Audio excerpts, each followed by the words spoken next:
रैदास बानी। तो जो संत रैदास थे उन्होंने भगवान के प्रति इसमें अपनी दास्य भावना को प्रकट किया है कि उनकी दास भावना क्या थी भगवान के प्रति।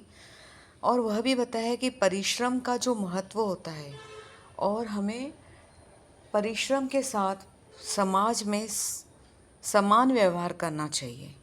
तो हेलो फ्रेंड्स, मैं आपका स्वागत करती हूँ। रैदास बानी, आगे देखते हैं।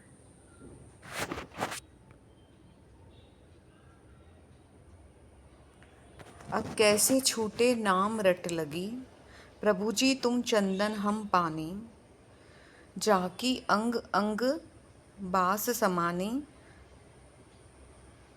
तो कैसे कहते हैं कि रैदास कहते हैं कि प्रभु जी, जो तुम्हें मुझे अभी राम नाम की जो रट लग गई है वो कैसे छूटे। मैं भगवान को याद किए बगैर नहीं रह सकता हूँ। मतलब मुझे इतनी रट लग गई आके, मतलब जैसे हम किसी चीज़ को बार बार बार बार बोलते रहते हैं तो वो वर्ड्स हमारे मुंह से नहीं जाते हैं, हमारे टंग पे लगे रहते हैं।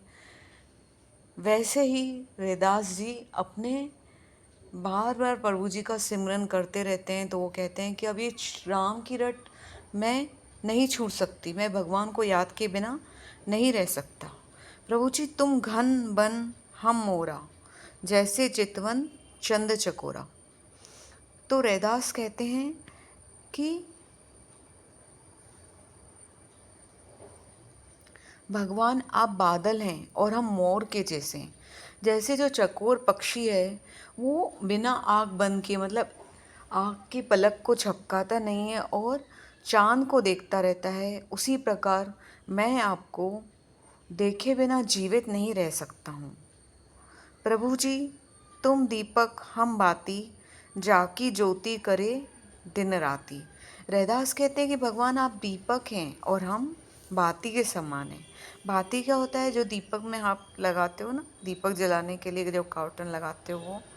जाकी ज्योति करे दिन रानी, दीपक के मिलने से जैसे बाती प्रकाशित होती है, उसी तरह रैदास भगवान राम से कहते हैं कि आपके साथ मिलने से मुझे ज्ञान रूपी प्रकाश मिला हुआ है। प्रभु जी तुम स्वामी हम दासा, ऐसी भक्ति करे रैदास। रैदास कहते हैं कि भगवान आप मोती के जैसे हो, प्रभु जी तुम मोती हम धागा, जैसे सोने मिलता सुहागा। तो प्रभु जी आप मोती के जैसे हो और हम धागे के जैसे हैं।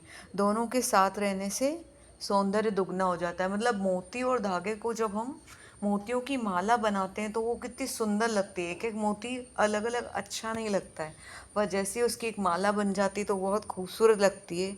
तो बोलता है कि रैदास जी कहते हैं कि आपके साथ मिलने से मेरी शोभा बढ़ जाती है। प्रभु जी तुम स्वामी हम दासा, तुम क्या हो? स्वामी और हम आपके दास हैं। ऐसी भक्ति करे रैदास, मैं आपका दास्य भाव से, मतलब मैं आपकी हमेशा ही भक्ति करते ही रहूँगा। अब नेक्स्ट देखते हैं।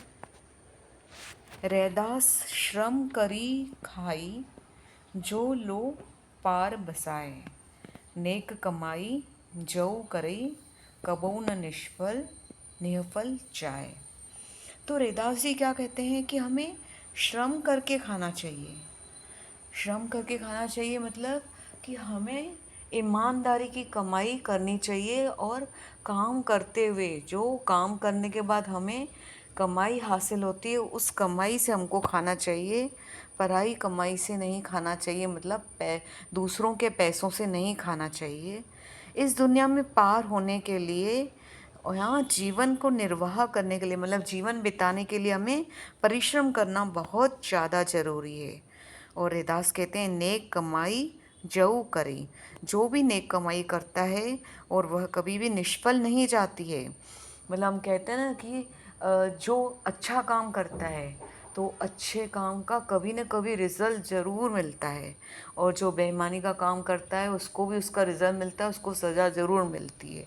तो नेक कमाई जो करता है वह कभी निष्फल नहीं जाता है, इसलिए मनुष्य की नेक कमाई का हमेशा अच्छा फल ही मिलता है। नेक्स्ट देखते हैं। ऐसा चाहो राज में जहाँ मिले सबन को अन्न, छोटा बड़ो सब सम बसे, रैदास रहे प्रसन्न।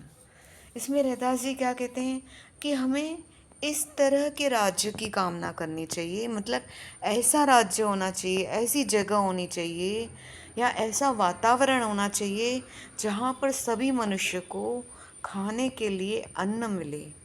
मतलब सबको खाने के लिए अन्न तो मिले ही सही, कोई भी वहाँ पर भूखा नहीं रहे, छोटे बड़े को सभी को समान अधिकार मिले, सभी में समानता हो। ऐसे नहीं अमीर हैं तो अमीर का हम आदर कर रहे हैं, गरीब का आदर नहीं कर रहे हैं। इक्वलिटी होनी चाहिए यहाँ पर। इस तरह के राज्य में रहने से रैदास प्रसन्न हो जाएंगे। वो कहते हैं कि जहाँ पर समानता का राज्य होगा वहाँ पे रैदास रहने से प्रसन्न हो जाएंगे। तो हमने यहाँ पर हम रैदास वाणी देखी। तो आपको यह क्लास कैसी लगी? Please share and comment. Thank you.